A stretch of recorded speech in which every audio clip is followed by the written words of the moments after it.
Hello and welcome to episode 113 of the Elevate Your Running podcast. My name is Sarah. I am your host today. I'm so excited to be back. We have a brand new episode. I have a brand new episode, and it's 6 ways on how to avoid hitting the wall in your next marathon or half marathon. And I think there's going to be really awesome tips in here for the half marathoners too, that's going to help them kind of flow through that last 5K. And when we say hitting the wall in the marathon, it can be one of those scary things. I know when I signed up for my first marathon, that's all I could really think about during my long runs was, well, I don't really know what's on the other side of my longest long run. What if I hit the wall? What is that going to feel like? You kind of hear the horror stories from people, or runners might make it out to be something bigger than what it really is. So, I'm going to talk through all the ways on how we can avoid it as runners. And unfortunately, it is one of those things that once you flow through, and let's say you have this like amazing 26.2, 13.1. You didn't hit a wall. You felt really strong. Maybe it got a little tough. Maybe it didn't. Maybe you just kind of ran out of runway a little bit, which is it's a great problem to have, but you obviously don't run your potential in that case. Um, it is something that can come back in a future race. So it is something to keep present, to keep mindful of with each training cycle, with each 26.2 or 13.1. And it's something that I think a lot of us fear, but we don't necessarily need to fear it because it is something to some extent that we can control. And I'm going to talk about at the end of the episode of all the things that we can control in training, things that we can't control in training, and how to kind of flow through that without putting too much pressure on ourselves. That has been the resounding message over the last week. I took last week to re-release an episode, the 10K episode, which I hope you listened to. I hope it was an episode that you found maybe another nugget or two to come out of, because the 10K distance is the best race distance, in my opinion. It's going to be the distance that's going to make you fast, and it's going to be able to work a lot of different areas that you can just build on quickly for half and marathon training, which if that's ultimately what you're looking to do, then that's a great place to be. Now, 5K training is also super great. But there's just a little bit more building that needs to go on after 5K training, unless you're holding, oh gosh, now we're going down the rabbit hole, but unless you're holding a lot of endurance, a lot of miles, you're stringing along some really consistent workouts, which is fine. That's absolutely fine. But most runners can't and don't want to have training cycle after training cycle after training cycle where all you're doing is training, right? And it's just like one workout after another, and not having that reverse taper and not having that downtime and not just having some easy miles to run, right? There's very few and far between runners that can do that. Um, and so we're going to jump into all the ways on how to avoid hitting the wall. It's going to be a really great episode. Before we begin, though, I want to share some elevated moments. So, Becky shared on Instagram that she quit her job last week, and this is a really big milestone. And I think it's going to be one of those things that Becky looks on at the end, maybe sometime down the road, right? Where she thinks that is the moment where everything changed. I know I have certain moments in my life where I think that is when things shifted. That is when things changed. And whether, you kind of go through, life isn't linear, just like training. So there's going to be peaks and valleys and ups and downs. But like ultimately, I hope she can look back on this. I know she can look back on this and say that that was a really great decision. She has some flexibility to take a few months off if she wants to. And she has another job kind of like waiting for her while she figures things out and figures out what she wants to do. And I'm just really proud of her for taking that jump and taking that leap. I think it's really cool how we can take those big jumps, we can take those big leaps and see all the wins that are created from it. I think it was Mel Robbins who was talking about this last week about how we make decisions. And Something I've been going through a lot lately is like not giving myself grace on decision making and being pretty hard on myself for decisions that I've made that maybe haven't turned out the way that I wanted them to, or it was like a very selfish decision in the moment. But then looking back, I'm like, oh wow, like if you would have just, how many of us say that? If you would have just, do you talk to yourself that way? I hate that. Because we would never say that to a friend. Oh, friend, if you would just, right? But that's where I am. And it's something I need to work through. And I'm extremely hard on myself and giving myself grace of knowing that I'm doing the best that I can do, running a business, coaching athletes, which every single athlete is different. And that's what can make it exciting. And that's what can also make it um, challenging in certain ways, right? Shifting and pivoting to the energy, the personality of the athlete, what they need in that moment. Um, and the decision making process along the way of training and running a business and all these things, right? We all have that in life, right? So giving yourself grace. And so Mel Robbins was talking all about how you can make decisions and the last thing you want to do is go back on the decision that you made or tell yourself that that was the wrong decision because ultimately it's the right decision in the moment. I know for Becky, this is going to be a great decision for her. So I actually coach Becky. She lives in Denver and she's great. And she's going to do awesome things. She has so much spirit. She wants to do more with her life. And I know that she's going to find her way to what's meant for her, or at least the stepping stone for what's ahead for her, right? I think oftentimes we think we need to go to like the next thing that's supposed to work. And I think a lot of times what's really cool is like, what if it's the stepping stone to what you want to do, right? Like I had the Elevate running camps that like didn't actually happen, but it did get me to the point of getting my coaching certification and starting the Elevate coaching program and everything that's kind of like come along with it in the process. So, and the Elevate coaching team and business is going to evolve. It's going to expand, right? Just like you are as a human, just like your training evolves, just like you evolve in your career, right? Or maybe it's one of those areas, maybe it's not necessarily all of those areas. So I think that's really, really cool. Such a huge elevated moment for Becky, super scary, but yet very rewarding. And then Jen wrote that she was nervous about switching her long run and running just her easy recovery run. So she flip flopped kind of her Saturday, Sunday run.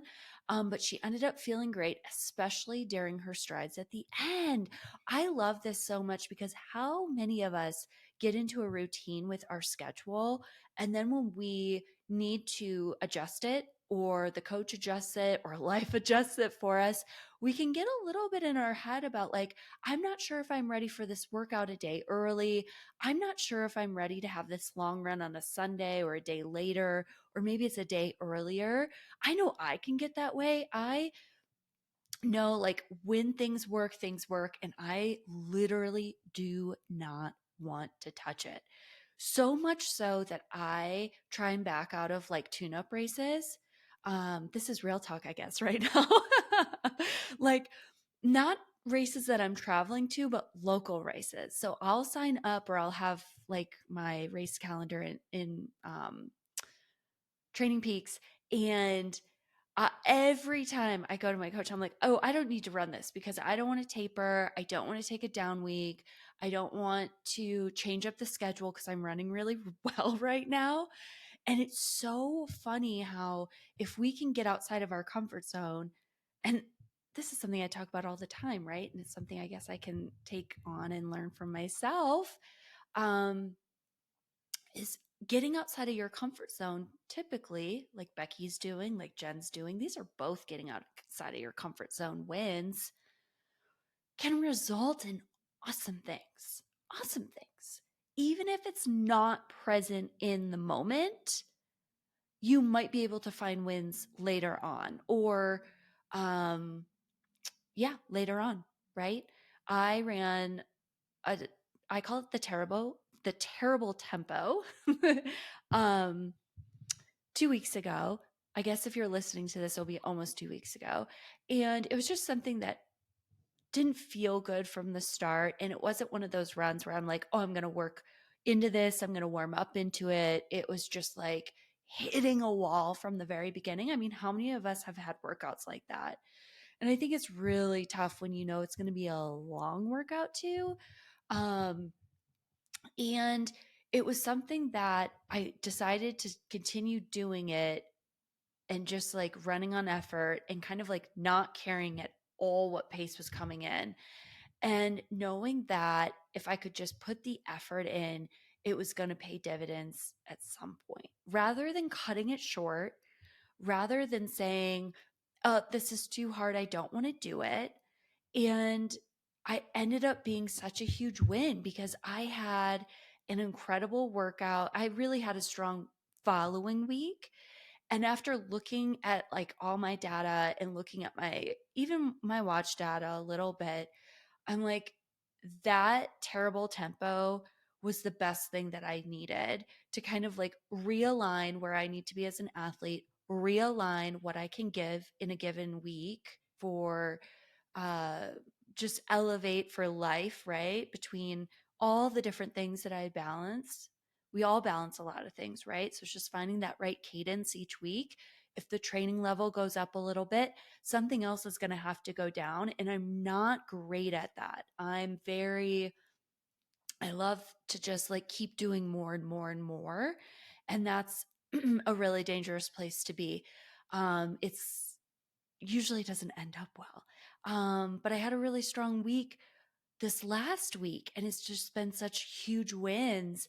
And to get really good feedback from teammates and my coach on like how I looked running, which I think is a huge needle mover for anyone who does train with others or train with a coach, and you can get feedback on how you're showing up, how your running form looks, how strong you look. Because a lot of times we live inside our heads when we're running. So huge, huge, huge wins all around for Becky, for Jen.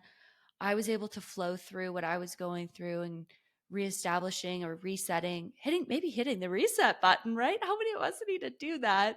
And this episode is going to be a great episode.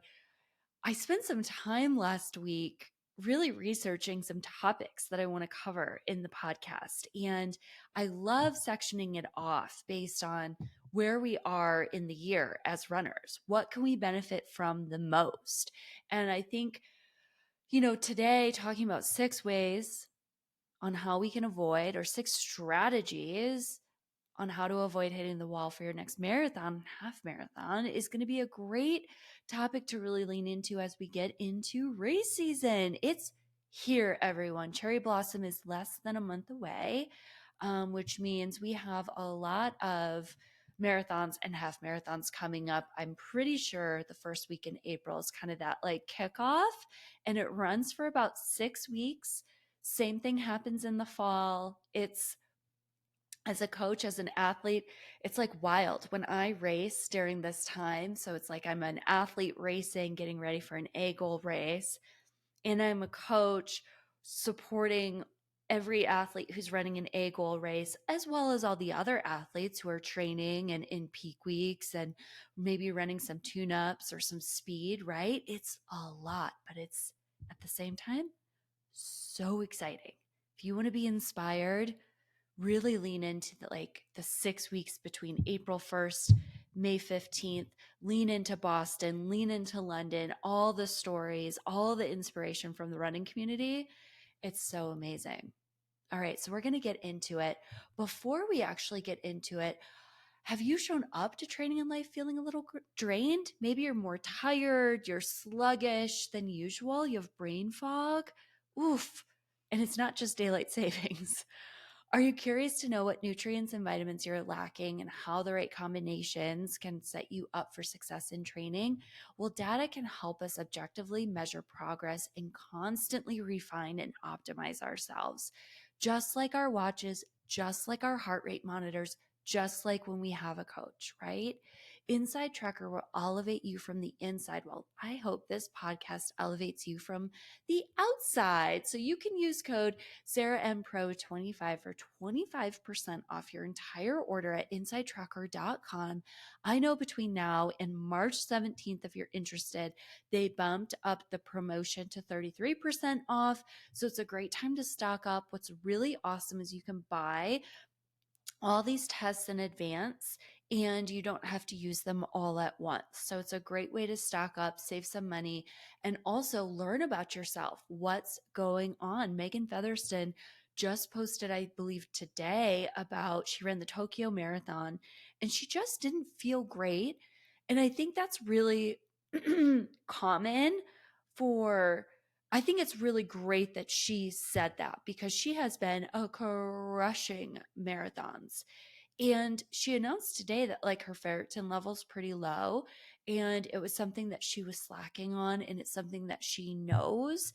And that's one of the best things about Inside Tracker and knowing your data and knowing your body is really like what's working, what's not working, why did I show up this way, what's going on. Same thing with my tempo, right? Or if you have a workout that's not going well, maybe it's a race, maybe it's a week or two of training. Woo, take a step back and look at everything to see where the buckets are full, where they're empty, what's overflowing, and what's at a drought, right? What's empty. So I think that's huge.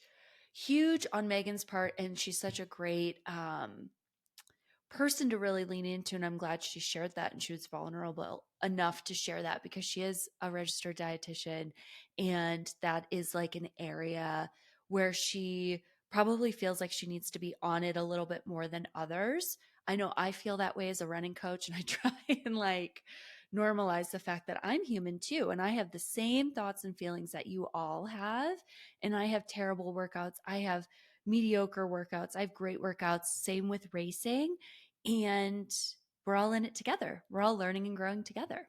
All right, so we're going to get into this week's episode. The one thing that's tough over these last few weeks that I'm going to have to get used to is talking for a full episode and not, or taking water, drinking water, or finding a way to drink water in between the episodes. All right. So if you're watching the video, you just saw me snuck some water. All right. So what is hitting the wall? Hitting the wall is where we have that sudden and sharp onset of fatigue in a race, right? That's when our glycogen stores plummet. Glycogen is going to be the energy inside our muscles to be able to perform and race at a high level, right? Where do we get our glycogen from? Carbs. Carbs are energy. And if we burn through it too quickly, then we're burning fat and we're not able to produce the same pace, the same energy that we want to. Plus, we have all of that fatigue from the earlier part of the race, right? So when you hit a wall or when you hear people talking about hitting a wall, you hear about athletes who just like plummet in pace, right? How often do you track? Maybe you track athletes, maybe you don't. I don't know. I track athletes every weekend, so it's like part of my life, but it's probably not part of everyone's life. Same is true with Strava. Now I'm going down a rabbit hole quickly, but like Strava, I it's really hard to just scroll and like give kudos. I'm like clicking on the run and looking at the progression and like analyzing people's runs. People I don't even coach. It's like so wild. I guess it's just part of me. And it's also part of the reason why I can't be on social media a whole lot right now.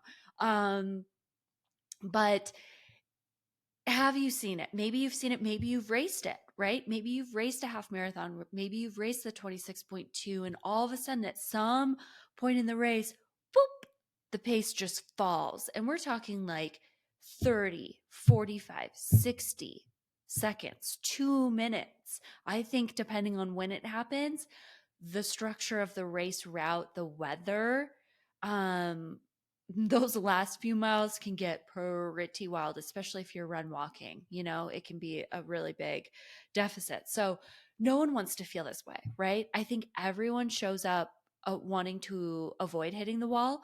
No one wants to feel it. If you've been there, it's something that you might fear. It's something that you might say to yourself, I really don't want to do this again. And maybe it's to the point of like you don't even want to try the marathon distance again because you hit the wall in your first marathon and it was like not a great experience, right? For context, I've hit the wall quite a few times. I've run 6 marathons. See, here I am, a running coach, and here I am hitting the wall. So I hit the wall in marathons 2, which was Boston, 3, which was Mesa, 4 months later. And then marathon number 4 was my best marathon ever, didn't hit the wall.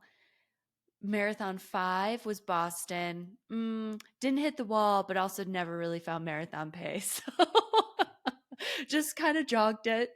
Um, and then what was my last marathon? CIM. Definitely hit the wall. So here we go. So we have out of 6 marathons, I've hit the wall definitely 3 times. I've had 2 very strong efforts, and I've had 1 just mediocre, tried to race it, couldn't race it, jogged it basically. So there we go. I remember training for my first marathon. I wanted to avoid hitting the wall at all costs, right? Because when you're training, you don't know what's on the other side of your longest long run. And I think that can be very scary, especially for runners, because we're type A. We love control. We love to know what's going on. We love to perform. We love to execute. And that can be a very dangerous place to be in our mind. It can be a very dangerous place to be within our training and sucking the joy out of training. It can also be very dangerous when you're trying to train for a marathon and you're unsure of what's to come, right?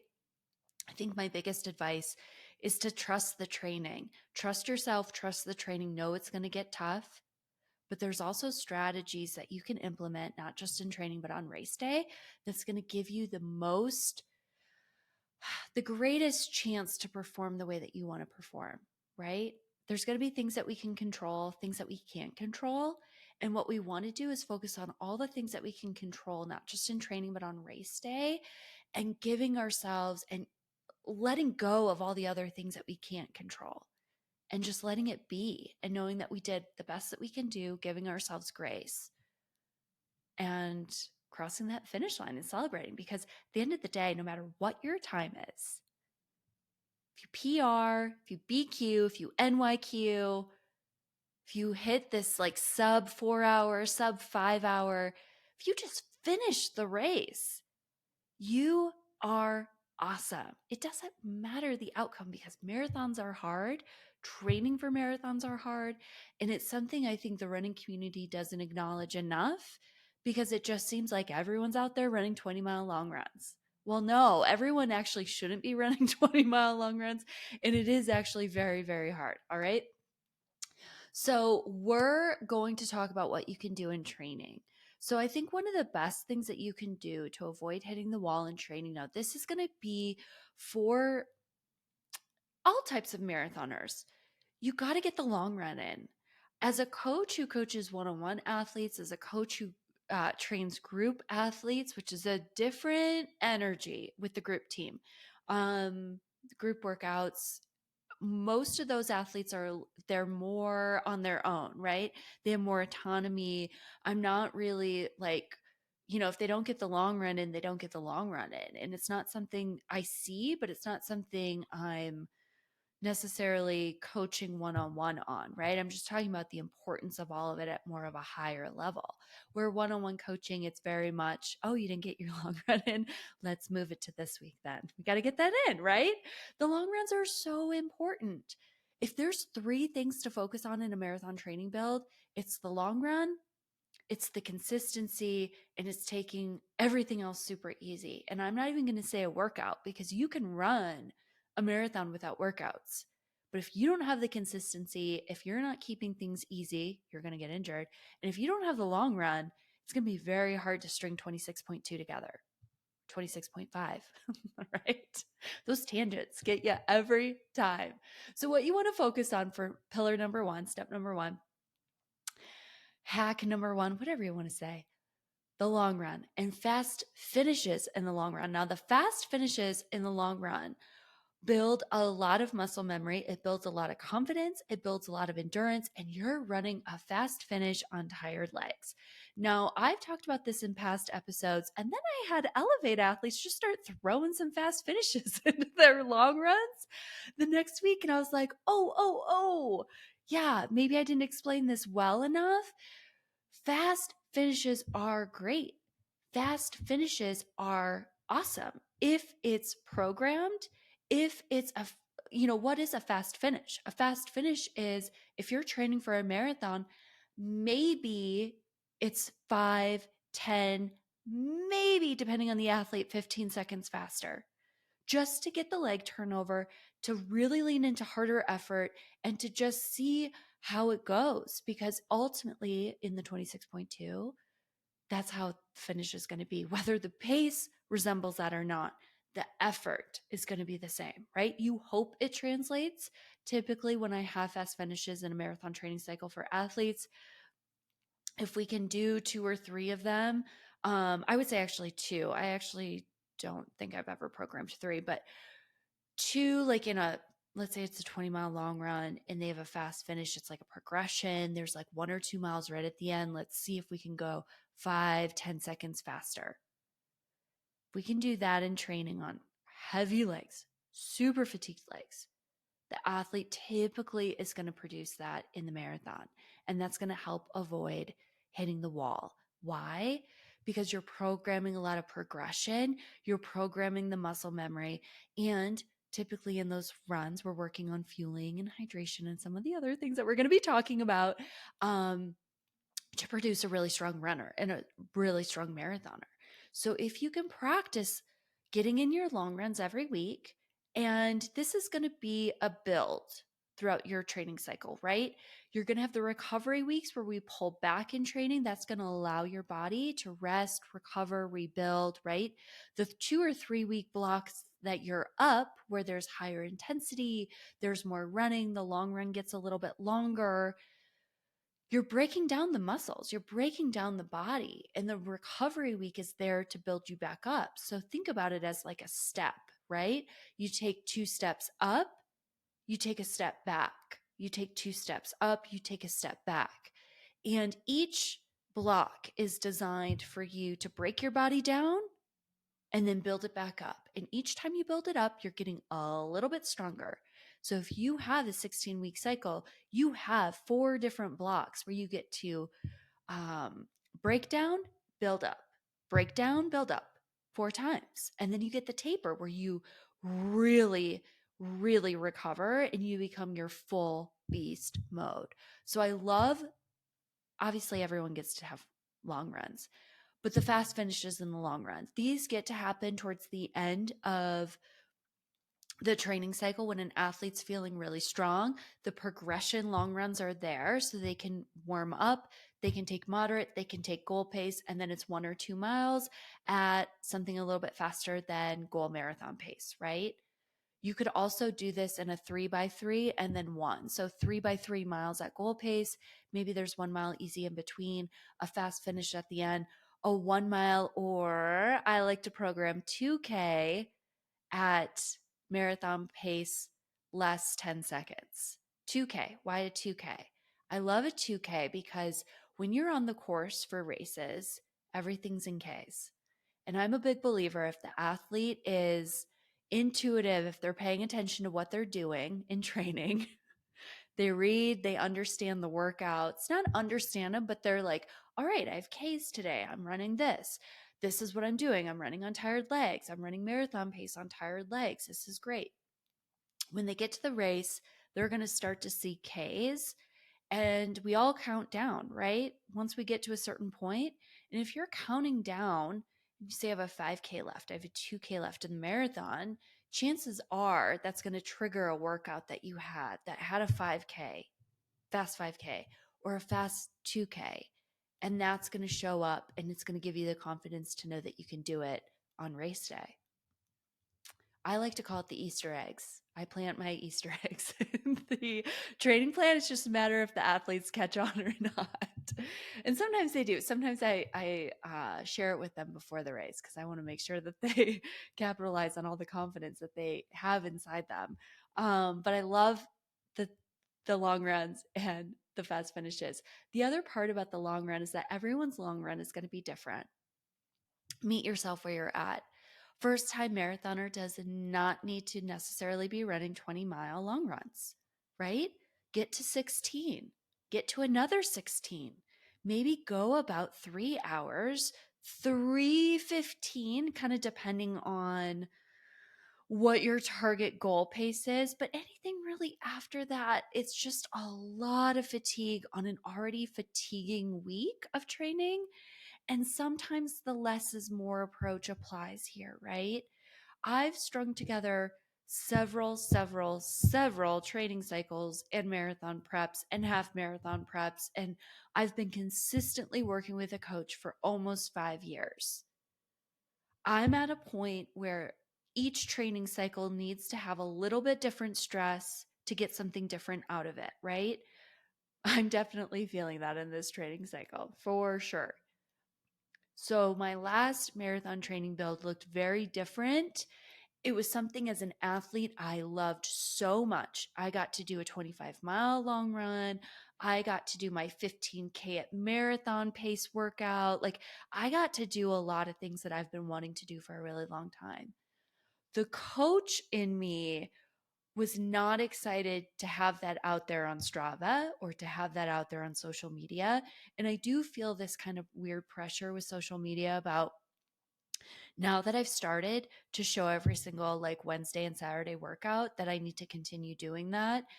Um and I'm a big believer in showing like the not so great days and the terrible days even though people think I don't. I do. It's all there. Beauty is in the eye of the beholder. It's all there. It's all there. You're just seeing what you want to see.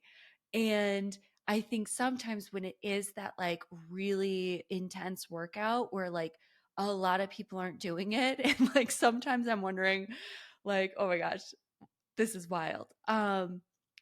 It's hard to put that out there because I know people are comparing themselves and it's not necessarily something that most people should be doing. But I have put in a lot of work. I've been training consistently for 5 years with a coach. I've been building training cycles. I'm holding really good mileage. I'm having a lot of fun with it still. I love the workouts. I love it all. I love it all. And we just continue to build.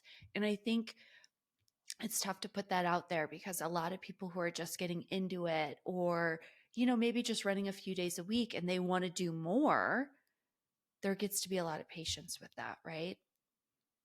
Long runs and fast finishes, rule number 1. So great. Next up,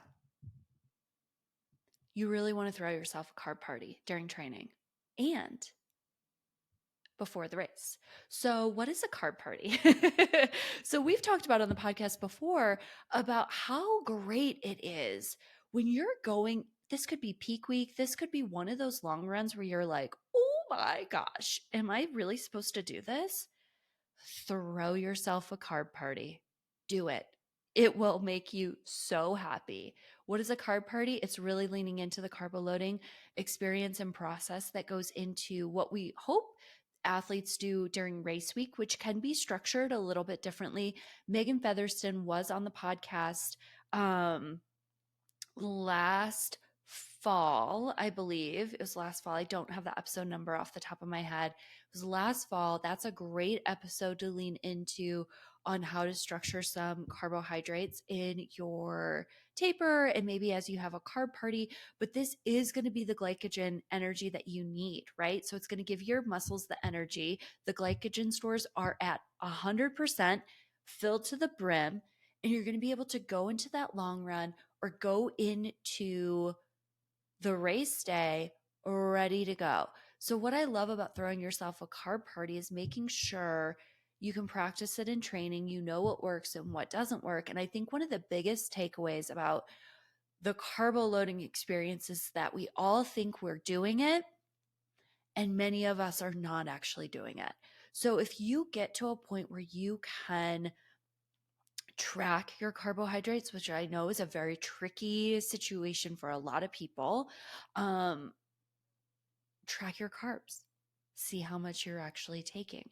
Megan Featherston also has an amazing calculator on her website. It's under the resources, which gives you the how many carbohydrates per day you should be consuming as you're in that carbo load, right? So maybe this is, for example, let's say you have a Saturday long run and you really want to start leaning into the carbohydrate load and what that's going to look like so you can implement the same thing on race day. So you can put in all your data, figure out how many carbohydrates per day that you have, and then lean into that. And a really great takeaway that came from the Elevate team call last week was Elevate athlete Tamana, which she's going to be on the podcast next week. We're going to have an awesome conversation about mindset and injury and coming back into training. And she's going to share her story, but we're also going to get into a lot of strategy and tips for athletes. And she's amazing. But she said what really helped her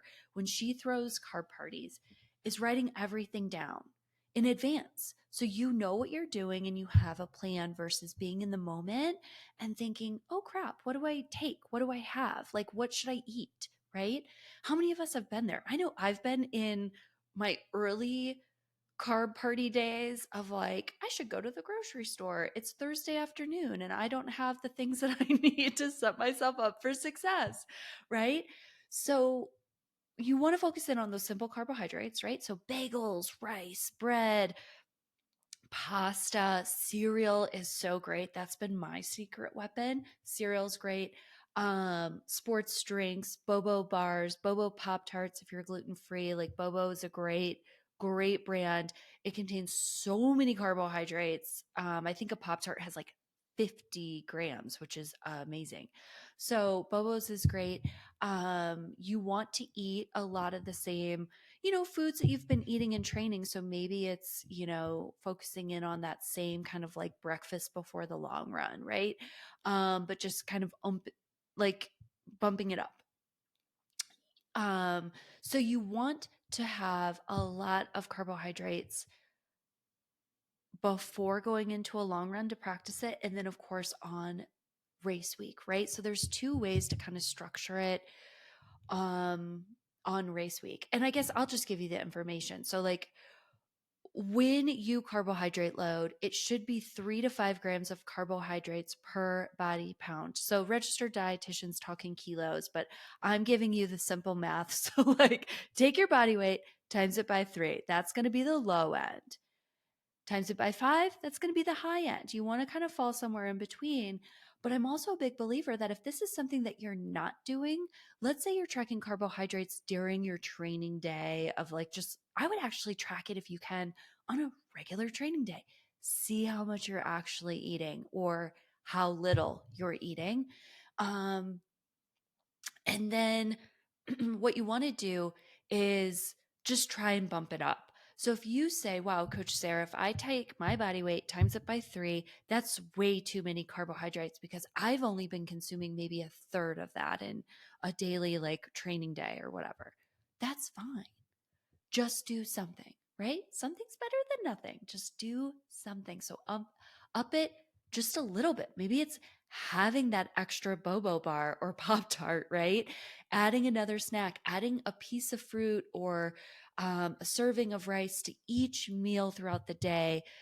Whether you're in your carbohydrate load, which is 3 days prior to the marathon, and it could be a day or 2 days before the half marathon, for my 10-mile race, I'm leaning into more carbohydrates than less.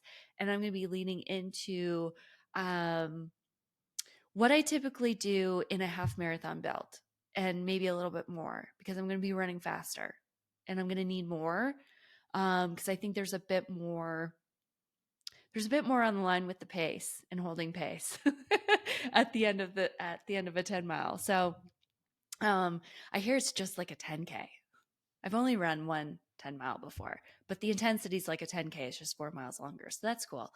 Um, but what you want to do is bump up the carbohydrates at least a little bit. So that could mean an extra serving, like I just said, at each meal, right? For your long run, take the carb party for a day. So if your long run's on Saturday, take it to a Friday. You could do a full 3-day load. Austin would do that in his preps. That worked really well for him. It does take a lot of work. It takes a lot of energy, but if that's something you wanted to do, you could actually simulate the entire carbo load going into one of your biggest long runs ever. Race week, 3 days for the marathon, 1 to 2 days for the half marathon. Other strategies that athletes use, a full week of just bumping up the carbs. So it's not like 3 big days, but 6 or 7 pretty good days of maybe like 2.5. And then on Friday, 2 days out from your race, you really bump it up. And then maybe you go a little bit later the day before. I know that works really well for some athletes. Ultimately, you want to get your glycogen stores full, ready to go, full steam ahead. Each training cycle is going to give you the opportunity to fine tune this.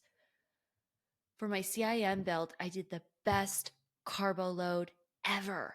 I was so proud of myself. I ate so much and I felt so good. And that's the key. You don't want to feel, you do kind of feel disgusting. It is like you got to work your way into it. You don't want to feel bloated. You don't want to be bloated. So finding what's going to work well for you. A lot of athletes reduce fat. I think that's a great way to get in more carbohydrates and to feel good.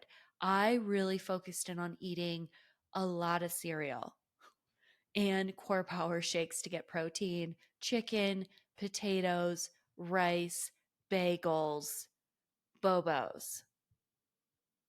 That was like 3 days of living. Sacramento is not an easy place to eat if you're gluten free, by the way, but it can be a fast course. Okay.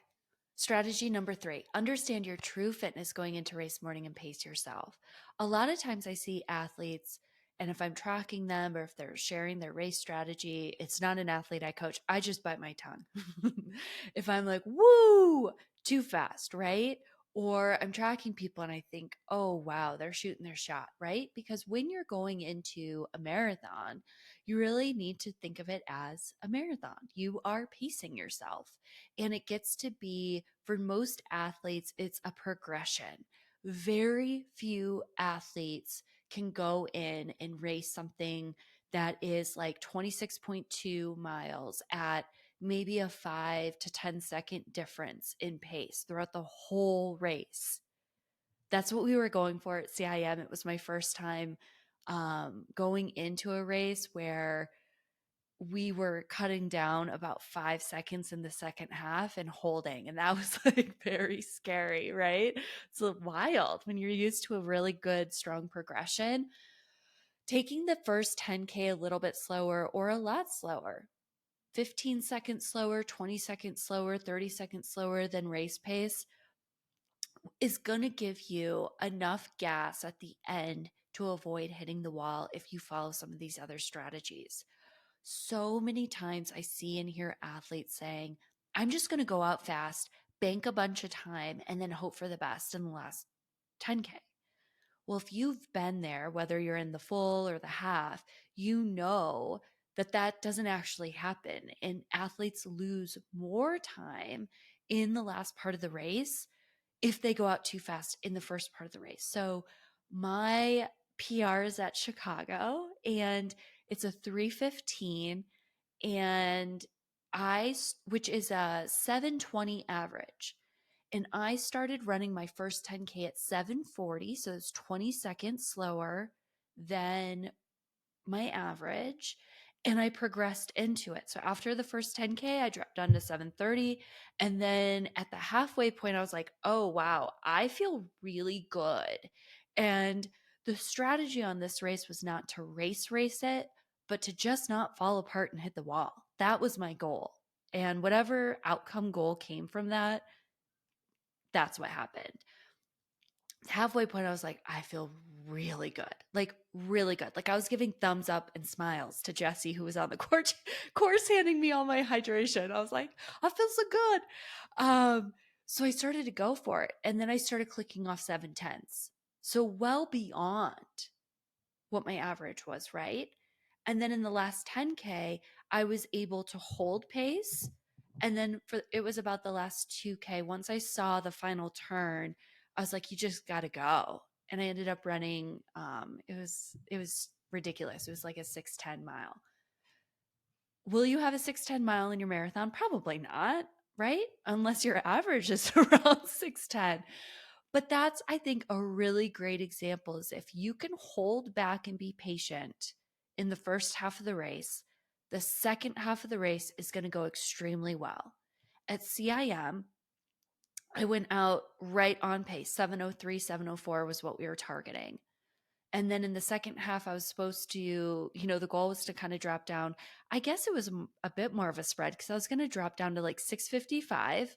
And then if I could, any 6:50s were like golden nuggets. We'll take them, right? Let's get a few miles at sub 3 pace. And it just didn't come together. Like there was a lot of different factors going on. But I think it's also understanding and realizing that sometimes in the marathon, when you are starting to get quite a bit faster, the pace and the effort gets harder faster, and you just got to trust yourself and hold on versus pulling back, right? So you got to pace yourself well, understand where you really are in your fitness. My second marathon that I mentioned, the Boston Marathon, I was not in 3:10 shape. 3:10 was my race plan from my coach. And I think in hindsight, we talked about it afterwards. He's like, oh, I knew you weren't in 3:10 shape, but you really thought you were. So I just let you go for it. And like, that's a here nor there, but it's a big lesson that I learned how terrible 16 miles can feel. I think that was like one of the worst feelings of my life. It's going out at 7:10 pace at the Boston Marathon and absolutely crashing and burning at mile 10. So if you go out too fast, you're going to burn through all those glycogen stores too, which is part of why we don't want to go out too fast in those races.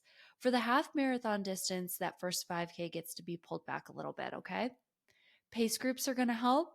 CIM has one of the best pace groups out there. They have pace groups for every 5 minutes, which I think is really cool. So I started with the 3:05 pacer, hoping to reach the 30 I guess not. Did I start with 3:05? Maybe I started at 3:10. I started with the 3:10 pacer. Little side story. Started with the 3:10 pacer, and I was like, so, what's your strategy going into this? And he's like, oh, we're going to be holding pretty consistent pacing, but we might push it a little bit. And I'm like, okay, that's fine. I'm going to take off at the halfway point. So, thanks for like the first half of the race, and I'll see you at the finish line. Gosh, so cocky. I like kept looking at my watch. I'm like, we're kind of pushing this a little fast. This is a little bit faster than 3:10 pace, which can happen, everyone. That can happen. Pacers are human. They're not perfect. Many times these pacers are very fast, well beyond what they're pacing, and they can push a team way too fast. It happened at Indy. It's part of the reason why I kept fluctuating with the 130 pacer, and I kept looking down and I'm like, they're not running 130 because I'm not running 130. Why are they still with me? I got to get away from them. And the pacer ended up running a 128 for the 130 group, which is a huge difference. Huge. He stopped before going to the finish line to make sure that he could cross at 130, but he ran a 128. It's a dangerous place to be. So you got to listen to yourself. Pace groups can help. Sometimes pace groups aren't great, right? Especially if you're having a tough day, because I did not pass the pacer. The pacer passed me. And then he said, see you at the half. Sometimes that happens, right? But once you do leave the pace group, oftentimes I coach athletes to say, you got to make the commitment to say, I'll see you at the finish line, because you're making that commitment that you're going and you're going for it and you're not going to give up when it gets tough, because it will get tough at some point, right? Tune-up races are going to help figure out where you're at in terms of fitness for your A goal race. Having a coach is going to help you figure out what you're in shape for your A goal race. Meg is an Elevate athlete. She's so great. And I hope to have her on the podcast too. Part of what I'd like to do is have an athlete come on once a month and talk through, not like in an interview sort of fashion, but just talk through a running topic that they have experience in. And I think it could be super beneficial to get an extra, like a different point of view on things. And Meg ran a half marathon. She's been training for 10Ks and halves over the last like 6 months. And I shared with her that she was in 140 shape. And she literally, her race progression was spot on with what I programmed for her. And that doesn't always happen, right? Because like things come up, you get fast, things come up, right? And she's like, "You are a mind reader. You absolutely nailed this race plan for me." And that's what one of the benefits of a coach can be, right? Like if you're really leaning into the training, if you're consistent, you communicate how you're feeling, that's a lot of it, then the right workouts can be given and the right racing progression can be made. You got to trust yourself too. That's another big piece to the marathon and the half marathon, trusting yourself and giving it your all in the last 10K for the marathon, 5K for the half, right? Something I started last fall was asking myself, and now I do this in workouts. For the Indy half, the last 5K, I said, what do you have for the last 5K? It was actually the last 4 miles. What do you have for the last 4 miles? What do you have for the last 28 minutes that you can do, that you know you can do? And when I talked to my coach after the race, I confidently told her, I'm like, that last mile was everything I had. My legs were so tired. Aerobically, I felt great, but my legs were tired. And it was just working through the tired legs of marathon training and a really fast 13 miles at that point, right? Got to trust yourself. Know what you're capable of. Believe in yourself. Know that it's not going to feel good. It's just not. But what can you do in a 5K? What can you do in a 10K? For that last 10K of the marathon, break it down mile by mile, K by K, water table by water table, music, like song by song, whatever is going to help you get through it.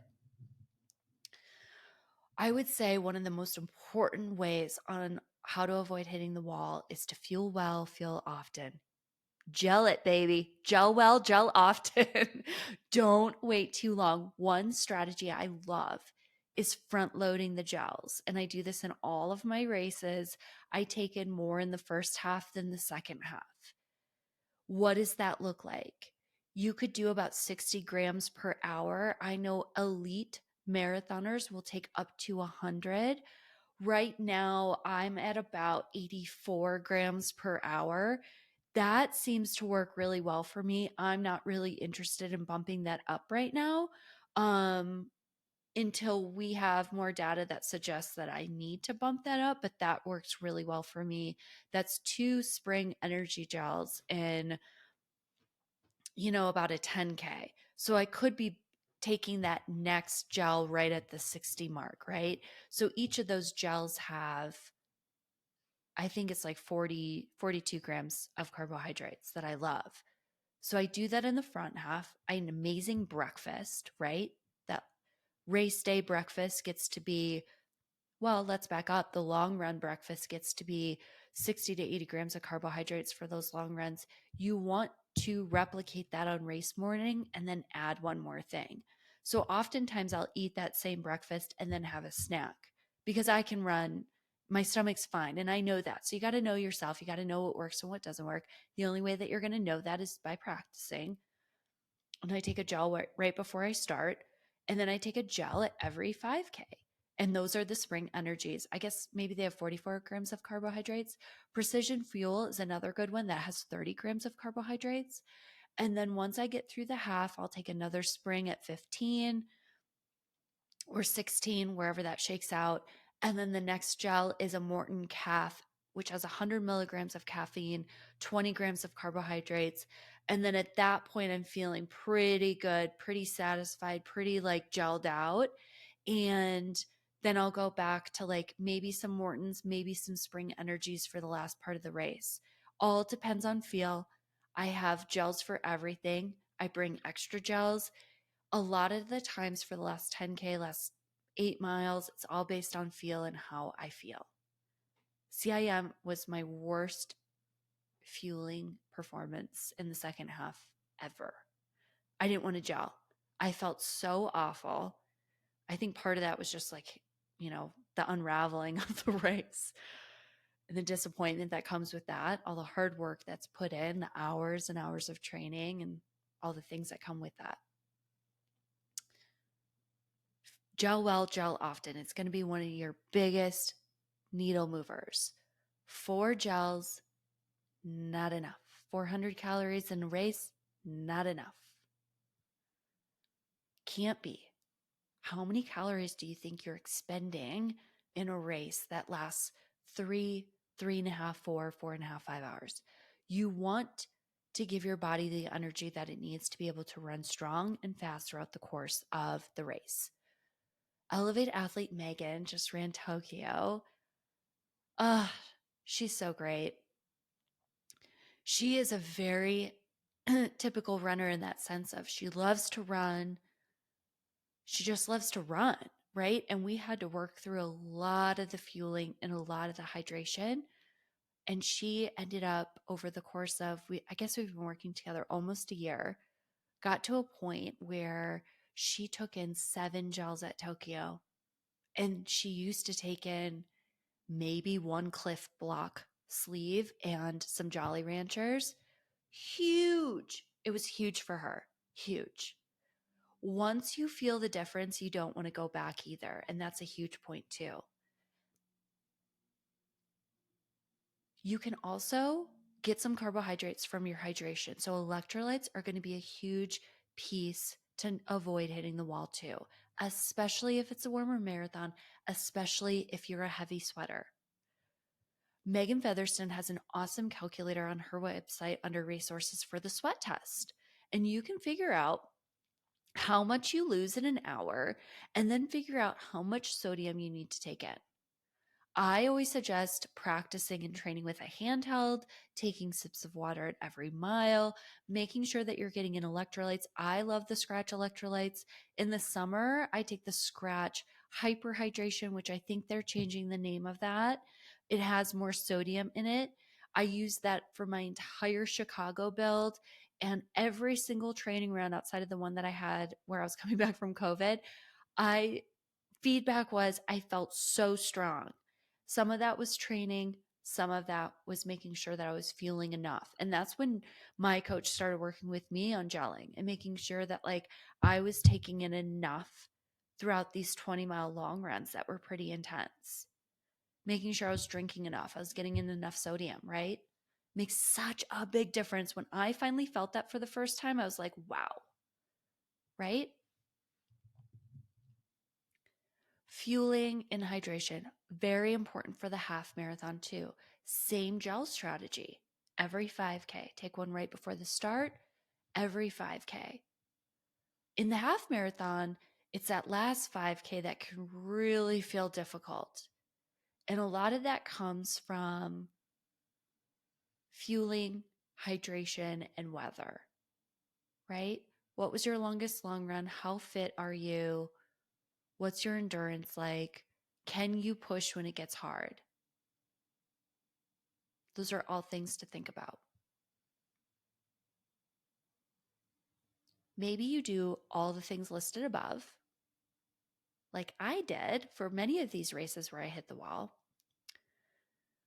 but you still didn't hit the time that you wanted. You still didn't get the outcome goal that you were searching for, or you still hit the wall. Oh my gosh, for CIM, I was like, I carbo loaded so well. I had some really strong long runs. I was able to have this like plan that I was very confident about. The first half, I was like this is going to feel like a jog. Like, this is going to be great. I'm going to have so much fun. It still happened, right? So we can control our mindset, how we show up to race day, how we show up in training, knowing that every training round isn't going to be great, but finding the wins with it, right? Controlling our race kit and shoes, everything fits great. Making sure the race kit doesn't chafe, making sure that the shoes don't cause blisters or aches. So I highly recommend taking them out for the longest long run.